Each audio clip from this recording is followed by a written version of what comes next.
എല്ലാവർക്കും മോളിവുഡിന്റെ പുതിയൊരു വീഡിയോയിലേക്ക് സ്വാഗതം. ഇന്ന് ജൂലൈ മാസം 6-ാം തീയതി പുതിയതായി OTTയിൽ റിലീസായതും ഇനി റിലീസാവാൻ പോകുന്നതുമായ കുറിച്ചാണ് ഞാൻ ഈ വീഡിയോയിൽ പങ്കുവയ്ക്കുന്നത്. ആദ്യം ജിയോ ഹോട്ട്സ്റ്റാറിന്റെ ഒറിജിനൽ ഡോക്യുമെന്ററി സീരീസ് ആണ് ലാൻഡ് ഓഫ് ഫുട്ബോൾ. ഈ മലയാളം ഒറിജിനൽ ഡോക്യുമെന്ററി സീരീസിൽ കേരളത്തിലെ രാത്രികാല സെവൻസ് ടൂർണമെന്റുകൾ മുതൽ വേൾഡ് കപ്പ് കാലത്തെ വലിയ ഫ്ലെക്സ് ബോർഡ് യുദ്ധങ്ങൾ വരെ കാണിക്കുന്നതിനോടൊപ്പം കേരളക്കരയിലുള്ള ഫുട്ബോൾ ഭ്രാന്തിനെ കുറിച്ചുള്ള ആഴത്തിലുള്ള ഒരു അന്വേഷണമാണ് ഈ ഒറിജിനൽ സീരീസ് പ്രധാനമായും പ്രമേയമാക്കുന്നത്. ജിയോ ഹോട്ട്സ്റ്റാറിലൂടെ ജൂലൈ മാസം 10-ാം തീയതി മുതൽ സ്ട്രീമിംഗ് ആരംഭിക്കും. അടുത്തത് നെറ്റ്ഫ്ലിക്സിലൂടെ റിലീസ് ചെയ്യാൻ ഒരുങ്ങുന്ന ഒരു ത്രില്ലർ സിനിമയാണ് ഐ ആം നോട്ട് അഫ്രൈഡ്. 1986-ൽ ഫിഫ വേൾഡ് കപ്പ് കാലത്താണ് ഈ കഥ നടക്കുന്നത്. മിഗുവേൽ എന്ന 10 വയസ്സുള്ള കുട്ടി തന്റെ കൂട്ടുകാർക്കൊപ്പം കളിക്കുന്നതിനിടയിൽ ഒരു ഉപേക്ഷിക്കപ്പെട്ട വീടിന് സമീപമുള്ള ആഴമുള്ള കുഴിയിൽ ഒരു കുട്ടിയെ കാണുകയും ആ കുട്ടി ഒരു പ്രേതമാണെന്ന് മിഗുവേൽ കരുതുകയും ചെയ്യുന്നു. എന്നാൽ അവനെ ആരോ തട്ടിക്കൊണ്ടുവന്ന് അവിടെ തടവിലാക്കിയതാണെന്ന് മിഗുവേൽ മനസ്സിലാക്കുകയും അതിനോടനുബന്ധിച്ചുണ്ടാകുന്ന സംഭവവികാസങ്ങളുമാണ് ഈ സിനിമയുടെ പ്രധാന ഇതിവൃത്തം. ഹിന്ദി, ഇംഗ്ലീഷ് ഭാഷകളിൽ നെറ്റ്ഫ്ലിക്സിലൂടെ ജൂലൈ മാസം 8 മുതൽ OTTയിൽ സ്ട്രീമിംഗ് ആരംഭിക്കും. അടുത്തത് ഒരു മലയാളം മൂവിയാണ് ബാൾട്ടി. തിയേറ്ററിൽ നിന്നും നല്ല റെസ്പോൺസാണ് ഈ സിനിമയ്ക്ക് ലഭിച്ചത്. കേരള തമിഴ്നാട് അതിർത്തിയിലാണ് കഥ നടക്കുന്നത്.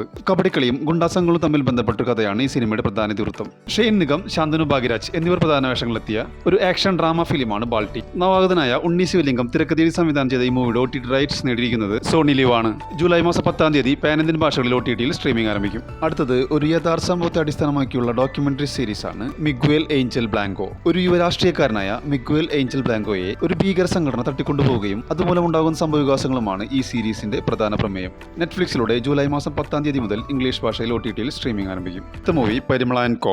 10 കോടി ബഡ്ജറ്റിൽ നിർമ്മിച്ച ഈ മൂവിയുടെ വേൾഡ് വൈഡ് കളക്ഷൻ 20 കോടിയാണ്. ചെന്നൈയിൽ താമസിക്കുന്ന സാധാരണ കുടുംബമാണ് പരിമളയുടേത്. ഇവരുടെ മകളെ നിരന്തരമായി ശല്യം ചെയ്യുന്ന ഒരു ലോക്കൽ ഗുണ്ടയെ അപ്രതീക്ഷിതമായി കൊല്ലാൻ കുടുംബം നിർബന്ധിതരാകുന്നു. ഈ കൊലപാതകത്തിൽ നിന്ന് രക്ഷപ്പെടാനും ആ മൃതദേഹം പോലീസിന്റെ കണ്ണിൽപ്പെടാതെ മറവ് ചെയ്യാനും അവർ നടത്തുന്ന രസകരമായ ശ്രമങ്ങളാണ് ഈ സിനിമയുടെ പ്രധാന ഇതിവൃത്തം. പാണ്ഡ്യരാജ് സംവിധാനം ചെയ്ത് ജയറാം, ഉർവശി, യോഗി ബാബു എന്നിവർ പ്രധാന വേഷങ്ങളിലെത്തിയ ഒരു കോമഡി ത്രില്ലർ ചിത്രമാണ് പരിമള ആൻഡ് കോ. ഈ മൂവിയുടെ OTT റൈറ്റ്സ് നേടിയിരിക്കുന്നത് C5 ആണ്. ജൂലൈ മാസം 10-ാം തീയതി തമിഴ്, തെലുങ്ക്, കന്നഡ, മലയാളം, ഹിന്ദി എന്നീ ഭാഷകളിൽ OTTയിൽ സ്ട്രീമിംഗ് ആരംഭിക്കും. അടുത്തത് 94 വയസ്സുള്ള പ്രശസ്ത സംവിധായകൻ സിംഗീതം ശ്രീനിവാസ റാവു സംവിധാനം ചെയ്ത തെലുങ്ക് മ്യൂസിക്കൽ ഫാന്റസി ചിത്രമാണ് സിംഗ് ഗീതം.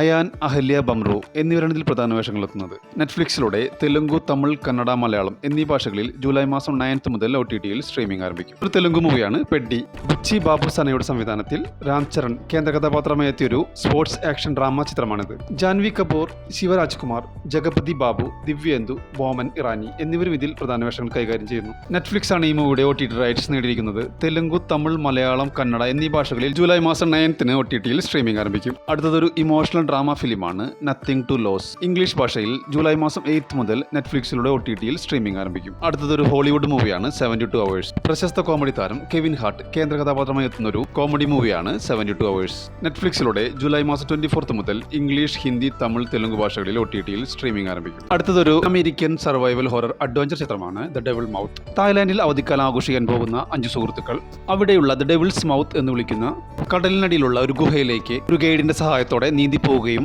ആ ഗുഹയ്ക്കുള്ളിൽ നിന്നും പുറത്തിടക്കാൻ പറ്റാത്ത രീതിയിൽ പെട്ടുപോവുകയും അതുമൂലം ഉണ്ടാകുന്ന സംഭവവികാസങ്ങളുമാണ് ഈ സിനിമയുടെ പ്രധാന പ്രമേയം. ആമസോൺ പ്രൈം വീഡിയോസിലൂടെ ജൂലൈ മാസം 29 മുതൽ പാൻ ഇന്ത്യൻ ഭാഷകളിൽ OTTയിൽ സ്ട്രീമിംഗ് ആരംഭിക്കും. അടുത്തത് ഒരു ആനിമേഷൻ സീരീസ് ആണ് തണ്ടർ 3. നെറ്റ്ഫ്ലിക്സിലൂടെ ജൂലൈ മാസം 8 മുതൽ ഇംഗ്ലീഷ്, ഹിന്ദി, തമിഴ്, തെലുങ്ക് ഭാഷകളിൽ OTTയിൽ സ്ട്രീമിംഗ് ആരംഭിക്കും. അടുത്തത് നെറ്റ്ഫ്ലിക്സിലൂടെ റിലീസിന് ഒരുങ്ങുന്ന ഒരു ഹിന്ദി മൂവിയാണ് ഇക്ക. സണ്ണി ഡിയോൾ, അക്ഷയ് ഖന്ന എന്നിവരാണ് ഇതിൽ പ്രധാന വേഷങ്ങൾ കൈകാര്യം ചെയ്യുന്നത്. സിദ്ധാർത്ഥ് P മൽഹോത്ര സംവിധാനം ചെയ്ത ഒരു കോർട്ട് റൂം ഡ്രാമ ലീഗൽ ത്രില്ലറാണ് ഇക്ക. 29 വർഷങ്ങൾക്ക് ശേഷം സണ്ണി ഡിയോളും അക്ഷയ് ഖന്നയും വീണ്ടും ഒന്നിക്കുന്ന എന്ന പ്രത്യേകതയും ഈ സിനിമയ്ക്കുണ്ട്. ഇവരെ കൂടാതെ ദിയ മിർസ, തിലോത്തമ ഷോം, സഞ്ജീത ഷെയ്ഖ് എന്നിവരും ഇതിൽ പ്രധാന വേഷങ്ങൾ കൈകാര്യം ചെയ്യുന്നു. നെറ്റ്ഫ്ലിക്സിലൂടെ ജൂലൈ മാസം 10-ആം തീയതി മുതൽ സ്ട്രീമിംഗ് ആരംഭിക്കും. അടുത്തത് ഒരു കൊറിയൻ വെബ് സീരീസ് ആണ് ഇത് അപ്പാർട്ട്മെന്റ് ജോബ്. ആകെ 12 എപ്പിസോഡുകളുള്ള ഈ കോമഡി ക്രൈം ഡ്രാമ സീരീസ് നെറ്റ്ഫ്ലിക്സിലൂടെ ജൂലൈ മാസം 11 മുതൽ ഇംഗ്ലീഷ്, ഹിന്ദി ഭാഷയിലും OTTയിൽ സ്ട്രീമിംഗ് ആരംഭിക്കും. ഒരു ഹിന്ദി മൂവിയാണ് പതി പത്നി ഓർ വോദോ. മെയ് മാസം 15 റിലീസ് ചെയ്ത ഈ കോമഡി മൂവിയിൽ ആയുഷ്മാൻ ഖുറാന, വാമിക ഗപ്പി, സാറ അലി ഖാൻ തുടങ്ങിയവരാണ് ഇതിൽ പ്രധാന വേഷങ്ങൾ കൈകാര്യം ചെയ്യുന്നത്. നെറ്റ്ഫ്ലിക്സ് ആണ് ഈ മൂവിയുടെ OTT റൈറ്റ്സ് നേടിയിരിക്കുന്നത്. ജൂലൈ മാസം 10-ആം തീയതി OTTയിൽ സ്ട്രീമിംഗ് ആരംഭിക്കുമെന്നാണ് റിപ്പോർട്ടുകൾ സൂചിപ്പിക്കുന്നത്.